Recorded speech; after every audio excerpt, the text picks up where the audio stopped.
नमस्कार साथियों, agree thinkers पर आप लोगों का एक और बार स्वागत है। दोस्तों, जैसा कि आपको पता है, मैं 11th और 12th एग्रीकल्चर के लिए क्लासेस लाता जा रहा हूं आपके बोर्ड एग्जाम के लिए। तो उसी क्रम में आज हो चुका है 7 अगस्त और आज हम आप लोगों के लिए लाए हैं एग्रीकल्चरल फिजिक्स जो है एंड क्लाइमेटोलॉजी। ये हम कृषि भौतिकी एवं जलवायु विज्ञान जो क्लास 11th में पढ़ाई जाती है कक्षा 11 कृषि में, उसका हम ये टॉपिक जो यहाँ पर लिखा हुआ है वो हम देखेंगे। ये पहली क्लास है, यहाँ पर इंट्रोडक्टरी क्लास यहाँ पर हम लाए हैं आप लोगों के लिए। इसमें भौतिकी की परिभाषा देखेंगे, भौतिकी की शाखाएं, यांत्रिकी यानी जो भौतिकी की शाखा होती है यांत्रिकी मैकेनिक्स, उसके बारे में थोड़ा देखेंगे। सरल वृत्तीय गति, दोलनी गति, और यहाँ पर हम सरल गति देखेंगे, वृत्तीय गति देखेंगे, दोलनी गति देखेंगे, गतियाँ देखेंगे यानी ये सभी गतियाँ, विस्थापन, चाल, ये सारे टॉपिक और भी कुछ टॉपिक्स को हम इसमें कवर करने वाले हैं। ठीक है दोस्तों, तो चलिए हम वीडियो को शुरू करते हैं। और ये आप लोगों के लिए मोस्ट इम्पॉर्टेंट सब्जेक्ट है, तो इसकी भी आप तैयारी मैं आपको करा रहा हूँ, तो आप तैयारी करते रहें। ठीक है, तो चलिए हम क्लास को अपने शुरू कर लेते हैं। यहाँ पर आप देख सकते हैं ये मेरा जो नोट्स है, इसको हम डिस्कस करेंगे। यहाँ पे देखिए भौतिकी की परिभाषाएं क्या दे रहा है, फिजिक्स की। विज्ञान की वह शाखा जिसके अंतर्गत प्रकृति तथा प्रकृति में होने वाली घटनाओं का अध्ययन किया जाता है, उसे भौतिकी कहते हैं। ठीक है, यानी देखिए फिजिक्स क्या हो जाएगा कि यानी प्रकृति तथा प्रकृति में होने वाली घटनाएं का जिस सब्जेक्ट में अध्ययन किया जाता है उसे भौतिकी कहते हैं। और जीव विज्ञान में जिस यानी जो मैंने बायोलॉजी का कल लाया था आप लोगों के लिए, उसमें हमने बताया था कि जिसमें सजीवों का अध्ययन किया जाता है। ठीक है, अब देखिए इसकी उत्पत्ति का कैसे हुई है। फिजिक्स शब्द की उत्पत्ति ग्रीक भाषा के शब्द फ्यूसिस से हुई है, FUSIS, फ्यूसिस से हुई है। इसका अर्थ होता है नेचर यानी प्रकृति। देखिए दोस्तों, फ्यूसिस का अर्थ होता है नेचर। ठीक है, और डिफिनेशन में आ रहा है प्रकृति, यानी दोनों में नेचर आ रहा है, तो जैसे उसकी उत्पत्ति हुई है उसी में यानी उसका अध्ययन किया जाता है। जैसे उसका नेचर है, उसका नाम फ्यूसिस का इंग्लिश में, तो वही हो जाएगा कि उसमें प्रकृति का अध्ययन किया जाता है तथा प्रकृति में होने वाली घटनाओं का। उसके बाद से देखिए, जैसे कल मैंने आपको बायोलॉजी, जूलॉजी वगैरह की काफ़ी शाखाएं बताई थी, तो यहाँ पर हम फिजिक्स की 5 ब्रांचेज हैं वो देखने वाले हैं। यहाँ पर जो है अध्ययन की सुविधा की दृष्टि से भौतिकी को 5 इकाइयों में बांटा गया है। ये है यांत्रिकी, ऊष्मा, प्रकाश, तरंग और वैद्युत। इसका इंग्लिश में हो जाएगा मैकेनिक्स और हीट, लाइट, वेव, इलेक्ट्रिसिटी। ठीक है, ये 5 शाखाएं होती हैं। इनको याद करने की मैंने ट्रिक बनाई है महलवे। देखिए 1 मिनट यहाँ पर मैं लिखता हूं।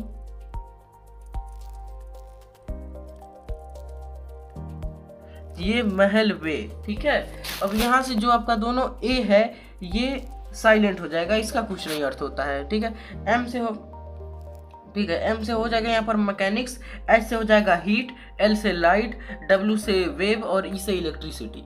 ये सारी फिजिक्स की शाखाएं हो जाएंगी। उसके बाद से देखिए ये तो फिजिक्स की, उसके बाद से यांत्रिक यानी आपकी जो मैकेनिक्स है उसकी भी 2 शाखाएं हैं। पहला है स्टैटिक्स और दूसरा है डायनामिक्स। स्टैटिक्स इसको स्थैतिकी कहते हैं, डायनामिक्स को गतिकी कहते हैं। स्टैटिक्स में विरामावस्था का अध्ययन करते हैं और डायनामिक्स में यहाँ पर गत्यावस्था का, जैसा कि नाम से है स्थैतिकी यानी जो वस्तु स्थिर है उसका अध्ययन करेंगे, गतिकी यानी जो वस्तु गति में है उसका अध्ययन। ठीक है, उसके बाद से देखिए यहाँ पर गतिकी की भी फिर 2 शाखाएं देखने को मिलती है, काइनेटिक्स और काइनामेटिक्स। काइनेटिक्स यानी शुद्ध गति विज्ञान और काइनामेटिक्स माने गति विज्ञान। ठीक है, देखिए अब यांत्रिकी के बारे में हम देख लेते हैं। देखिए भौतिकी की वह शाखा जिसके अंतर्गत दृढ़ पिंड या कठोर वस्तु, इसको इंग्लिश में कहेंगे रिजिड बॉडी, का अध्ययन किया जाता है, उसे यांत्रिकी कहते हैं। देखिए दृढ़ पिंड क्या होगा, ऐसा पिंड जिस पर बाह्य बल लगाने पर कोई परिवर्तन नहीं होता है, दृढ़ पिंड कहलाता है। तो देखिए दृढ़ वस्तु की 2 ये मैंने बताया अवस्थाएं होती हैं, हो जाएगा विरामावस्था, गत्यावस्था। यांत्रिकी की भी 2 शाखाएं होती हैं इस आधार पर। पहला स्थैतिकी, इसमें विरामावस्था कहते हैं, गतिकी में गत्यावस्था कहते हैं। फिर गतिकी की 2 शाखाएं वो भी मैंने आपको बता, देखिए शुद्ध गति विज्ञान, ठीक है, जिसको हम काइनेटिक्स कहते हैं। यहाँ पर केवल गति का अध्ययन करते हैं, कारण का नहीं। फिर गति विज्ञान, इसमें हम देखिए गति तथा गति का कारण दोनों का अध्ययन करते हैं। देखिए जिसका नाम बड़ा है यानी शुद्ध गति विज्ञान, उसका काम छोटा है, ऐसा आप याद सकते हैं। यानी उसमें केवल गति का अध्ययन करेंगे और इसका नाम छोटा है गति विज्ञान, तो इसमें ज़्यादा है, यानी गति और कारण दोनों का अध्ययन करेंगे। विरामावस्था, जब वस्तु समय के सापेक्ष अपनी स्थिति में परिवर्तन न करे तब वो विरामावस्था में, जैसे जो वस्तु है समय बढ़ रहा है और वो अपने यानी जहाँ पर है वो स्थिति में परिवर्तन नहीं कर रही है तो विरामावस्था होगा। और वस्तु समय के सापेक्ष अपनी स्थिति में परिवर्तन करती है तब वो गत्यावस्था होगी, यानी समय के साथ वो जो अपनी स्थिति है वो बदल रही है वस्तु, तो वो हो जाएगी गत्यावस्था में। अब देखिए हम गतियों के बारे में देखेंगे। टाइप्स ऑफ मोशन, यहाँ पे मेनली 3 प्रकार की दी गई है होती है, सरल रेखीय गति, वृत्तीय गति और दोलनीय गति। सरल रेखीय गति को कहते हैं motion in simple straight line, motion in simple straight line कह सकते हैं। वृत्तीय गति यानी सर्कुलर मोशन, दोलनीय गति यानी ऑस्किलेटरी मोशन। उसके बाद से सरल रेखीय गति, जब कण सरल या सीधी रेखा में गति करता है तब इस प्रकार की गति को सरल रेखीय गति कहते हैं, यानी जो कण है वो सीधी रेखा में गति करेगा वो तो यानी सीधे जाएगा तो वो हो जाएगा सरल रेखीय गति। फिर दोस्तों सरल रेखीय गति की बात आती है वृत्तीय गति, इसको सर्कुलर मोशन कहते हैं। जब कण वृत्ताकार पथ पर गति करता है तो इस प्रकार की गति को यानी वृत्तीय गति कहते हैं, यानी जो कण जो है वो जिस रास्ते पर चल रहा है वो सर्कुलर है यानी गोल है, तो उसे कहेंगे हम वृत्तीय गति। वृत्ति जैसे उसका अर्थ यानी जिसका नाम है उसको याद करने की जरूरत नहीं पड़ेगा, आप नाम से ही जान जाएंगे, ठीक है। ऐसे वृत्तीय गति है तो वृत्ताकार पथ होगा, सरल रेखीय गति है तो सरल रेखा में चलेगा।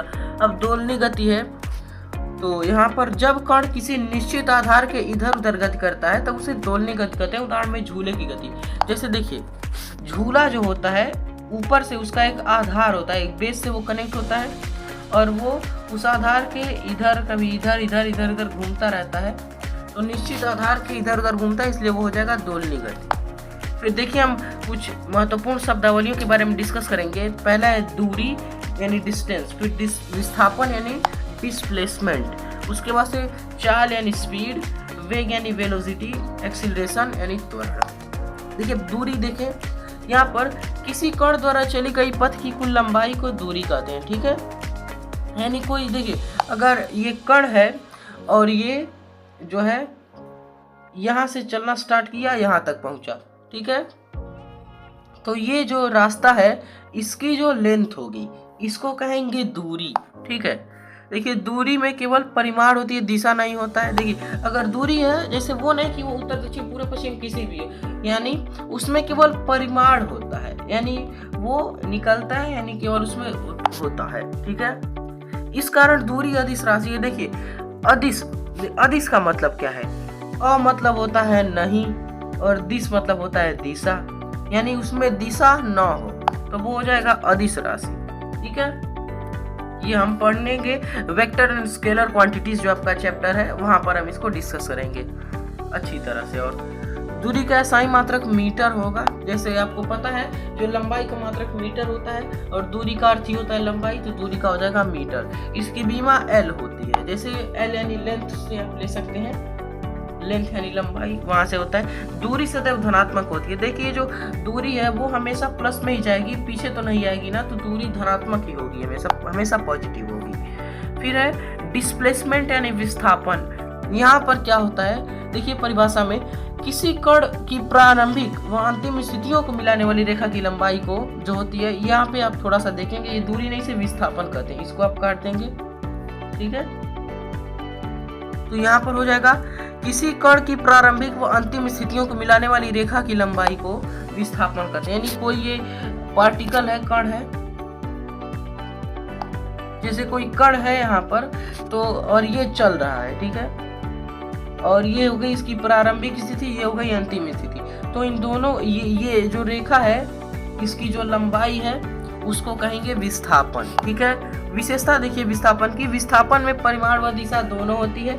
इस देखिए इसमें जो है विस्थापन ये सदिश राशि होगी, स यानी साथ, दिशा यानी दिशा, दिशा भी साथ, तो यहाँ पर परिमाण यानी मैग्नीट्यूड और दिशा यानी डायरेक्शन दोनों होगी, तो इसे हम कहेंगे सदिश राशि। फिर विस्थापन देखिए इस जैसे विस्थापन और दूरी दोनों का मतलब होता है लंबाई, तो दोनों का मात्रक होगा मीटर, दोनों की बीमा L होती है, यहाँ पर देख सकते हैं। बीमा भी कभी पूछ लिया जाता है। उसके बाद से विस्थापन धनात्मक, ऋणात्मक तथा शून्य तीनों, ये इंपॉर्टेंट है। दूरी केवल धनात्मक होती है लेकिन विस्थापन पॉजिटिव, नेगेटिव एंड जीरो तीनों हो सकता है। उसके बाद से है दूरी विस्थापन से बड़ी अथवा बराबर हो सकती है, परंतु दूरी कभी विस्थापन के बराबर नहीं हो सकती। अर्थात यहाँ पर इक्वेशन रूप में देखिए, दूरी जो है वो यहाँ पर, इसका मतलब विस्थापन से बड़ी है, इसका मतलब है बराबर है, लेकिन कभी छोटी नहीं होगी विस्थापन से दूरी। उसके बाद से देखिए, जब कण सीधी रेखा में बिना दिशा बदले गति करे तो दूरी का मान बराबर होगा। जैसे वहां पर है कि दूरी जो है धनात्मक, ऋणात्मक तथा शून्य तीनों हो सकती है, तो सीधी रेखा में चल रही है बिना दिशा बदले, तो वो जो है आपका विस्थापन के बराबर होगी। उसके बाद से चाल देखिए, यहाँ पर क्रम थोड़ा इधर उधर हुआ है। पहले परिभाषा देखते हैं। एकांतर समय में चली गई दूरी को चाल कहते हैं।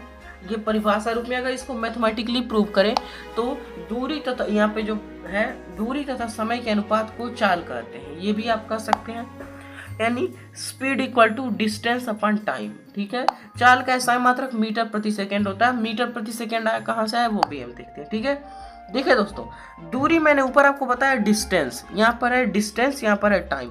तो डिस्टेंस यानी दूरी का मैंने आपको बताया कि मीटर हो जाएगा। उसके बाद से टाइम का आपको पता है सेकेंड होता है, बटा को हम मैथ में पर कह सकते हैं, तो हो गया यहाँ पर मीटर प्रति सेकेंड। ठीक है, उसके बाद से इसका विमीय सूत्र जो है, इसका विमीय सूत्र LT पर -1 हो जाएगा। अब देखिए कितने प्रकार की होती हैं, चालें 4 प्रकार की होती हैं। ठीक है, यहाँ पर है एक समान चाल यानी यूनिफॉर्म स्पीड, असमान चाल यानी अनयूनिफॉर्म नहीं होगा, नॉन यूनिफॉर्म होगा। ये अन नहीं, ये नॉन यूनिफॉर्म होगा, नॉन यूनिफॉर्म स्पीड यानी एक समान चाल यूनिफॉर्म स्पीड, असमान चाल नॉन यूनिफॉर्म स्पीड, औसत चाल यानी एवरेज स्पीड। और उसके बाद यहाँ पर दोस्तों चालों में फिर हो जाएगा औसत चाल यानी एवरेज स्पीड। उसके बाद होता है तात्क्षणिक या तात्कालिक चाल, इसको इंग्लिश में कहते हैं इंस्टेंटेनियस स्पीड, यानी इंस्टेंटेनियस स्पीड। इंस्टेंट मतलब होता है तुरंत या तत्काल, तो वहां से बना है इंस्टेंटेनियस स्पीड। देखिए परिभाषा, ये तो मैंने आपको बताया था। देखिए आप एक समान चाल देखते हैं, यानी यूनिफॉर्म स्पीड, जब कोई कण समान समय अंतराल में समान दूरियां तय करता है, यानी कोई कण है और वो टाइम भी इक्वल है और डिस्टेंस भी इक्वल है, दोनों समान है, तो वो होगा एक समान चाल। फिर असमान चाल यानी नॉन यूनिफॉर्म स्पीड में, यहाँ पर हर जगह अनयूनिफॉर्म हो गया, इसको आप काट देंगे, नॉन यूनिफॉर्म कर देंगे। असमान चाल में जब कोई कण समान समय अंतरालों में असमान दूरियां तय करता है, या इसको ऐसे कर सकते हैं असमान समय अंतरालों में समान दूरियां तय करता है, तो ये दोनों होगा असमान चाल। अब औसत चाल देखिए, यहाँ पर कोई परिभाषा इसका विशेष नहीं है, जो चाल का आपका फॉर्मूला है वो यहाँ पर परिभाषा के तौर पर लिया गया। देखिए, कुल तय की गई दूरी तथा कुल लगे समय अनुपात को औसत चाल कहते हैं, यानी दूरी बटे समय औसत चाल हो गया। यहाँ पर देखिए औसत चाल बराबर कुल दूरी बटे कुल लगा समय।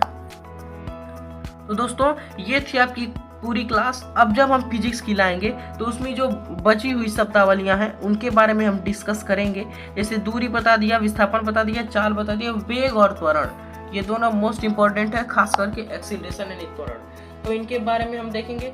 और भी कुछ यानी टॉपिक्स को हम कवर करने वाले हैं भौतिकी की अगली क्लास में। ठीक है, तो इस वीडियो को आप अपने दोस्तों में शेयर कर सकते हैं, और यहाँ पर कुछ आप लोगों के लिए निर्देश दिए गए हैं, आप इनको चाहें तो फॉलो भी कर सकते हैं। ठीक है, और आज 7 अगस्त है और ये सुबह का टाइम आपका हो रहा है 6:07, 6:07 AM। तो आज हम यानी DDU यूनिवर्सिटी में जो है आपका BSc एग्रीकल्चर के स्टूडेंट्स का एंट्रेंस एग्जाम है, और अभी तक दोस्तों आपका काउंसलिंग लेटर नहीं आया हम लोगों का। देखते हैं जब आता है तो हम चैनल पर इन्फॉर्म करेंगे। ठीक है, thanks for watching, have a nice day.